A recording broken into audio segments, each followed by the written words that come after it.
Hello everyone, I'm back with another quick walkthrough, this time of the thermal vision component. The setup is going to be very similar to the night vision component, but the material has a few key differences that I want to go over. To get started, we're going to go ahead and open up the example character included in the project. I'm going to go ahead and delete all of this. Okay, now that we have a fresh character, I'm going to come over here and add the BPC thermal vision component. I'm going to drag this into our blueprint, and we need to get the initialization set up on the event begin play. So let's find that real quick. And I'm just going to drag off of our component here and search for initialize thermal vision and hook that up to begin play. Last thing we need to do is grab our player camera and hook that up as well. If you want the thermal vision on by default, you just gotta check this box here and it's all set up. If you want to be able to toggle the thermal vision on and off, we just have one more step to do. I'm going to use the F key as my input for this. And I'm going to add a flip-flop here just to make it easy to toggle between the two. I'm going to copy the thermal vision component and our first person camera here as well. And off of the thermal vision component, I'm going to look for the function toggle thermal vision. I'm going to plug in our camera and hook this up to the A on our flip-flop. I'm going to make a copy of this function and plug it into the B of our flip-flop and hook up these variables as well. Now if the thermal vision is off by default, you want to make sure that the A of the flip-flop here is set to true, it's toggled on, and this is toggled off. If this is on by default, you want to reverse these values. This would be off and this would be on. And there you go, you can toggle the thermal vision off and on now. There are a couple additional settings included in the thermal vision component that I want to go over as well.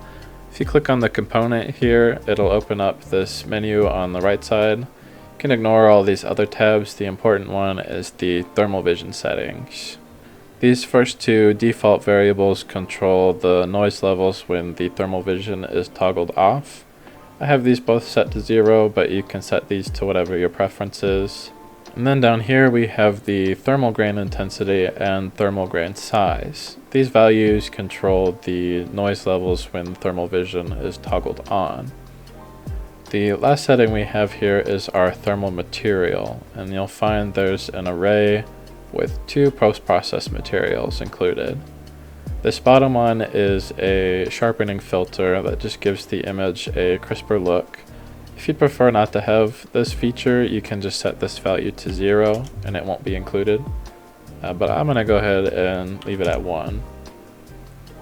And then here is where the background color and the heat signature color are set using a post-process shader. If you click on this drop down here, you'll see a bunch of presets included in the project. And I'll show you how to make your own custom thermal vision in a moment, but first I want to show you how to register an object as a heat signature. Here in our viewport you can see that these 2 characters are registered as a heat signature, but this middle one is not. So I'm going to show you how to get this one working and registering as a heat signature as well. You can do this with any mesh or any skeletal mesh. You just have to select it. And down here in the details panel, you want to search for depth.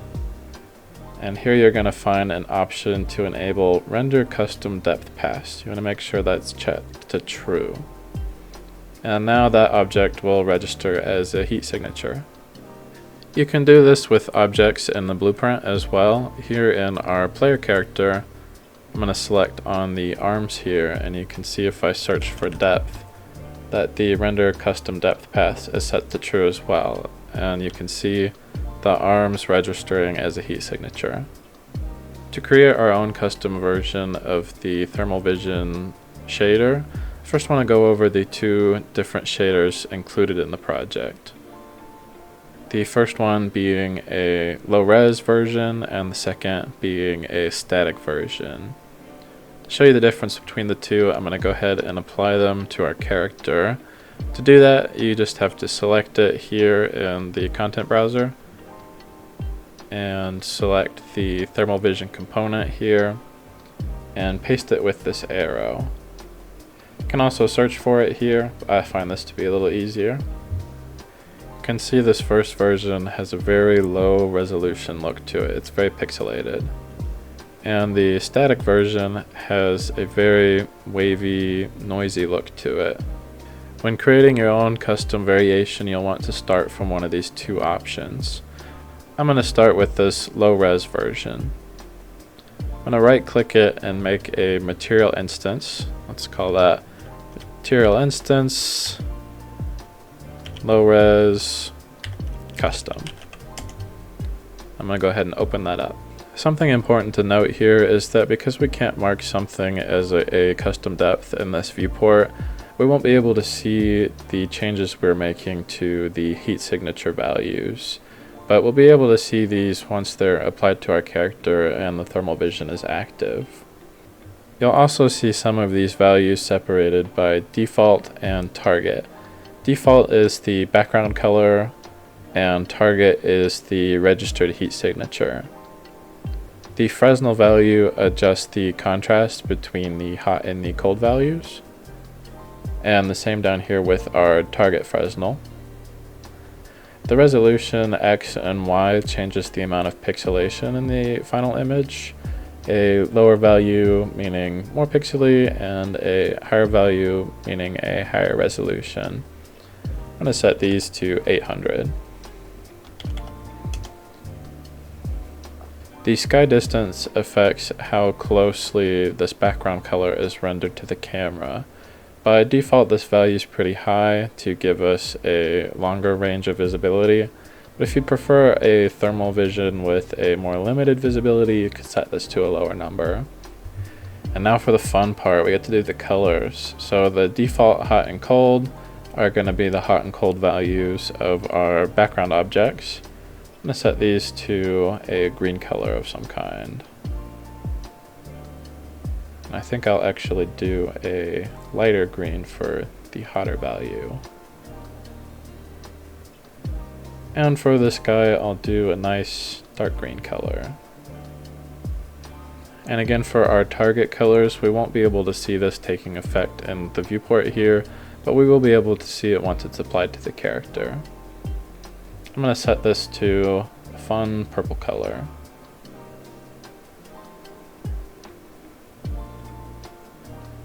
To apply our custom variation of this shader, we just need to select it in the content browser here and paste it again under our thermal vision component settings. And now we have our custom thermal vision applied to our character. Real quickly, I wanted to go over the different parameters included in the static version of this material as well. So you can see there's a couple different options here that vary from our low resolution version. The main ones being the noise amount, the noise panner speed, and the noise UV scale. The noise amount affects the amount of waviness and noise in our final image. The panner speed will control how quickly this noise moves. And the UV scale will affect the scale of the noise texture that's being used to generate the noise. You can also change the noise pattern here by changing the noise texture, but there is a default one included in the project. And that's all there is to it. Thank you so much for watching, and as always, if you have any questions, feel free to leave a comment. Please like and subscribe, and I'll catch y'all in the next one.